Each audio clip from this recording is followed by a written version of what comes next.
আসসালামু আলাইকুম এভরিওয়ান। নীল চোখের বাঁধন গল্পের ১৯ নাম্বার পার্ট। তো আর বেশি কথা না বলে চলুন গল্প শুরু করে দেই।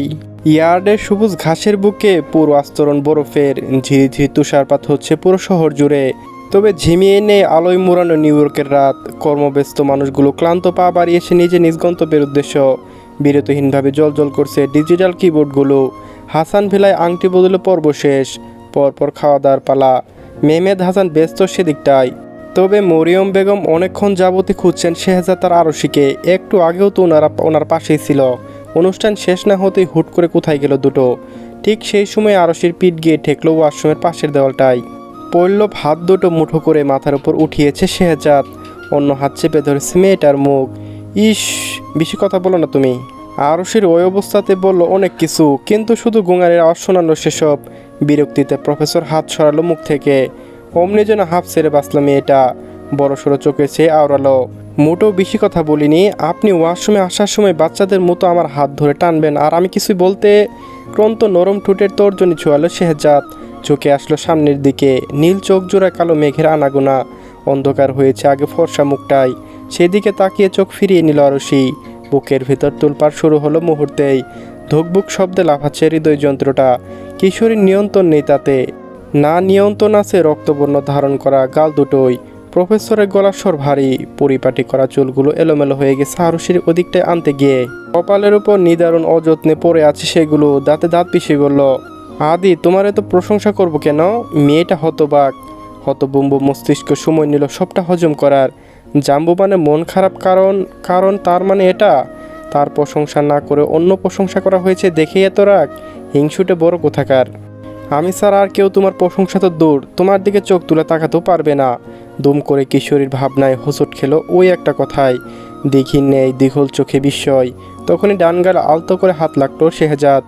আরও সে বোকা বোকা চোখে চেয়ে সেদিকে তাকিয়ে যেন সেই হারালো প্রফেসর। পদ্ম কুড়িয়ে নেই ঠোঁটের দখল বসালো হুট করেই। কোনো ফাঁক ফোকর বাঁধল না ওই পাতলা উষ্ঠপুটে নিজের আধিপত্য বিস্তারে। নেশালো কণ্ঠ অল্প থেমে ঘন ঘন শ্বাস ফেলে আওড়ালো, I am sorry but I need to calm myself down. আর সেই অক্ষিপট কোঠার বাইরে বেরিয়ে আসতে অনেকবার তপ্ত আথরজোড়া যেন লুফে নিল মেয়েটাকে। তখনই ফোন বেজে উঠল প্রফেসরের। অনবরত রিং হওয়ার শব্দে হুঁশ ফিরল আরশির। কিছু একটা বলার জন্য ছটফটালো মেয়েটা। হাঁসফাঁস করে টের পেতেই থামল প্রফেসর। পরপর আস্তে ধীরে হাত দুটো ছাড়ল মাথার উপর থেকে। ঠোঁট সরাতেই হাঁপিয়ে উঠল আরশি। ও সাবধানে আরও একবার ওই নীল চোখে চোখ পড়তে ক্রোত নামিয়ে নিল তা। আনমন মুখ তর্জনী ধরল শেহজাদের প্যান্টের পকেটের দিকে। ও স্পষ্টই আওড়ালো, আপনার ফোন বাজছে। আঙ্গুল অনুসরণ করে সেই দিকে তাকালো প্রফেসর। পরপর আবার ফিরে চাইলো আরশির দিকে। দাগ হওয়া ঠোঁটে আঙ্গুল ছোঁয়াতেই মেয়েটা স্লাইড করতে করতে হালকি সুরে বলল, don't overlook, look at me light darling, my damn presence has its limits. ওভার ডেকেছে আয়ান। ট্রলি নিয়ে বাইকে ওঠানোর ঝামেলা। আপাতত থানায় যাবে, তারপর কাজ ছেড়ে বাসায় খুঁজবে। যারার উপরে হওয়ার একটা এখনো চড়ে আছে মাথায়। ভালোবেসে বলে যা খুশি তাই অপবাদ দিবে ওকে। চোরটা গালে লাগেনি তখন, কিন্তু কথাগুলো তো লেগেছে। শ্বাস ফেলল অফিসার। গাড়ি চলে এসেছে ওর। তখনই বেজে উঠল ফোনটা। পকেট হাতে বের করতেই দেখলো যারা কল করছে। সামনে কপালে ভাঁজ ফেলো ঠুক গেল আয়ান। তবুও রিসিভ করলো না কলটা। উল্টো সুইচ অফ করে রেখে দিল পকেটে। কিন্তু গাড়ির দরজা খুলে ভিতরে ঢুকতে গেলেই মনে পড়লো যার ওই কান্না ভেজা মুখ। সরিও তো বললো কতবার। এভাবে মেয়েটাকে ফেলে যাওয়া কি ঠিক হচ্ছে? এখন কলও রিসিভ করলো না। যদি আরও বেশি কান্নাকাটি করে। থামলো আয়ান, পেছালো দুকদম। না উঠে গাড়ির দরজা লাগিয়ে গেল ড্রাইভারের কাছে। ভাড়াটা হাতে ধরিয়ে দিয়ে পশ্চিমা ভাষায় জানিয়ে দিল তার যা আর হবে না। দুটো অল্প বিস্তৃত হাসি নিয়ে ক্রন্ত পা বাড়ালো পাশার দিকে। গায়ে পুলিশের জ্যাকেট, চৌড়া কাঁধে সাদা সাদা বরফের কুচি। চুলের উপরে এসে পড়লো কিছু। সেসব মাথায় নিয়ে পা জোড়া এসে থামলো প্লাটের গেটের সামনে। কিন্তু মুহূর্তেই মুখটা দপ করে নিভে গেল ওর।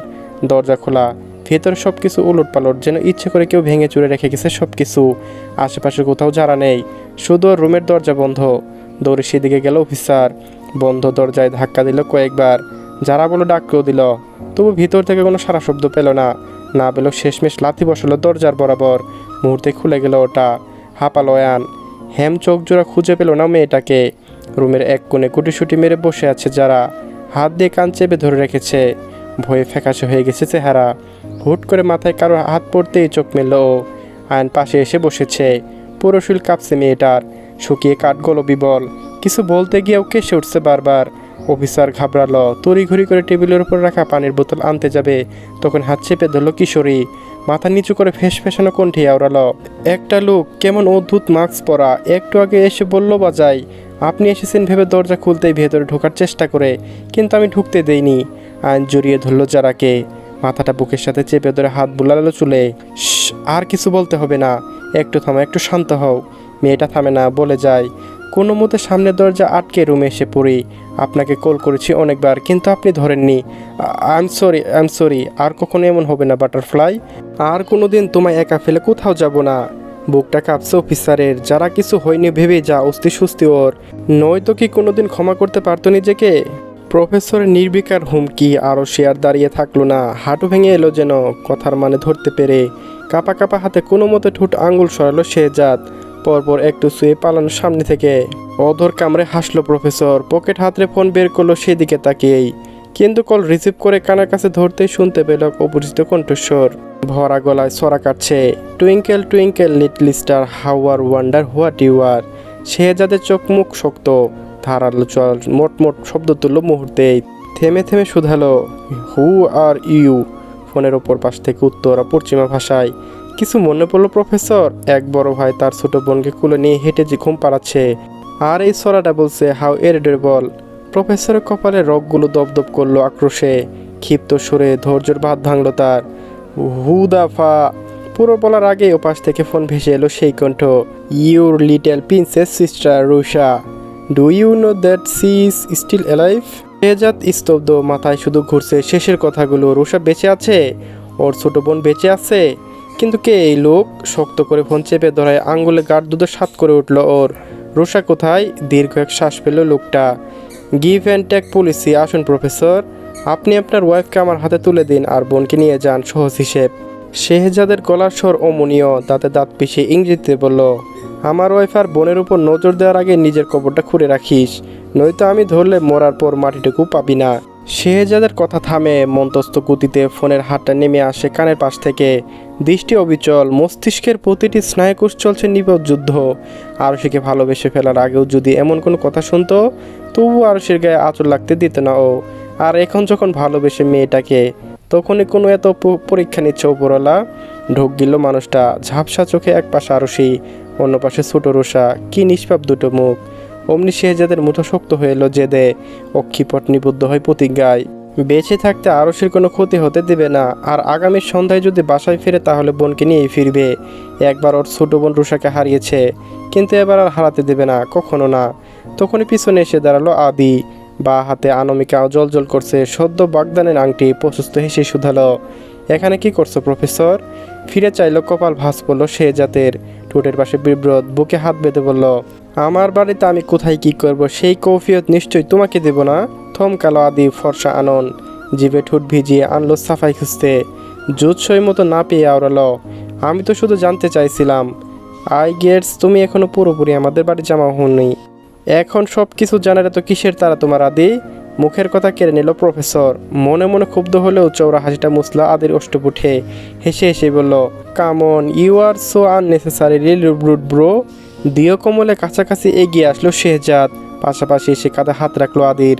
And you are so damn lucky that I demand make you stop bathing weight. কেন, ভাবির প্রশংসা করছি তাই? প্রফেসরে অধৈর্যরা বেঁকে হলো সহসা, চোখের চূড়ায় প্রশংসা।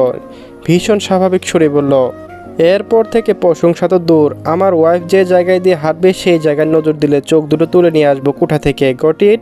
শেহজাদ দাঁড়ালো না, কথাগুলো বলে আদের এক প্রকার ধাক্কা দিয়ে সরালো সামনে থেকে। প্রফেসর চলে যেতেই ব্রিমোর চোয়াল শক্ত হলো আদের, দাঁতে দাঁত পিষে বস্তু হাসলো লোকটা, ডান চোখটা কপালে আক্রোশে।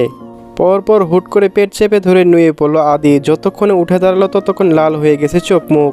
হাসির দমকে দুলে দুলে উঠল বলিষ্ঠ শরীর, গলার স্বর মোটা করে আওড়ালো, twinkle twinkle little star how are wonder what you do to protect your wife and little star. খাওয়া দাওয়া পাট চুকিয়ে মেহমান সব বিদায় নিচ্ছে হাসান ভিলা থেকে। বিয়ের তারিখ এখনও ঠিক করা হয়নি, তবে দ্রুতই শুভ কাজটা শেষ করে ইচ্ছে ছেলের বাড়ি সকলের। তাদের এগিয়ে দিতে গেট পর্যন্ত এসেছেন মেহমেদ হাসান আর শেহজাদও। প্রফেসরের কপালে ভাঁজ, শুধু না করতে পারেনি বাবার মুখের উপর। লিপিত চেহারায় সবার সাথে হ্যান্ডশেক করলো, এগিয়ে গেল আদিকে। বলা তো যায় না, হাত মেলাতে গিয়ে কখন 2-4টা ঘা লাগিয়ে দেয় ছেলেটাকে। সবার সামনে নিজের রাগের উপর নিয়ন্ত্রণ হারালে তো চলবে না। এতে মেহমেদ হাসান কষ্ট পাবেন। আদি অন্য সময় ধরলে শেহজাদ আজকের জন্য একটা শিক্ষা ওকে দেবে প্রফেসর। সবাই বিদায় নিতেই শেহজাদ এসে দাঁড়ালো কিচেনে মায়ের পাশে। প্লেটগুলো মুছে রাখতে কাজে সাহায্য করলো মেয়েটি। সেই দিক থেকে মনোযোগ সরিয়ে মরিয়ম বেগম ফিরে চাইলেন ছেলের দিকে। আস্তে করে শুধলেন, কিছু হয়েছে বাবা? মুখটা অমন লাগছে কেন তোর? ঢোক গিল শেহজাদ। নীল চোখ জোড়া ঘুরে ফিরে খুঁজলো আরুষিকে, কিন্তু ঠোঁট নেড়ে বলল না সেসব। তবু যেন বুঝে ফেলল প্রণা। অধর চেপেই বলল, কিছু খুঁজছিস? প্রফেসরের চোখের দৃষ্টি স্থির নেই, বেখেয়ালে বসে বসলো। আর হ্যাঁ, ভার্সিটির একটা ফাইল কিছু কপি আছে ওইটার ভেতর। এক্সাম নিয়েছিলাম তো, চেক করতে হবে সেগুলো তাই। চলবে গাইস, গল্পটি কেমন হয়েছে সবাই জানিয়ে যাবেন। আর গাইস, নতুন গল্প আপলোড দিয়েছি, আশা করছি সেই গল্পটি সবাই দেখবেন। আর আমি রেগুলার গল্প দিতে পারি নাই, তো কিছু সমস্যায় ছিলাম। তো কাল থেকে আবার রেগুলার গল্প দেওয়ার চেষ্টা করব। আশা করছি আপনাদের সবার কাছে ভালো লাগবে দুইটা গল্পই। তো সবাই ভালো থাকবেন, সুস্থ থাকবেন, আল্লাহ হাফেজ। আর সবাই নতুন গল্পটা দেখে নেবেন কিন্তু।